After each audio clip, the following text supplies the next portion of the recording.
കാലത്തിന്റെ ഒരു തുള്ളി പോലെ നാം ഭൂമിയിൽ വന്നു. ഏതോ ഒരു നിമിഷത്തിൽ നാം പിറവി കൊണ്ടു. നമ്മുടെ അറിവുകൊണ്ടോ നമ്മുടെ തീരുമാനപ്രകാരമോ അല്ല, തീർത്തും അല്ലാഹുവിന്റെ നിർണയപ്രകാരം നാം ഈ ഭൂമുഖത്ത് ജന്മമെടുത്തു.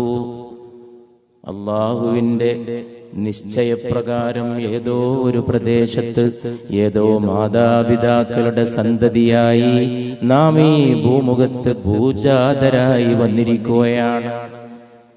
ഇനി എണ്ണപ്പെട്ട രാപ്പകലുകൾ, എണ്ണപ്പെട്ട ആഴ്ചകളും മാസങ്ങളും വർഷങ്ങളും ആയുസിന്റെ മരത്തിൽ നിന്ന് ഇല പൊഴിഞ്ഞു പോകുന്ന പോലെ പൊഴിഞ്ഞു പോകുമ്പോ നാം നമ്മുടെ മരണത്തിലേക്ക് അടുത്തു പോയിക്കൊണ്ടിരിക്കുകയാണ്.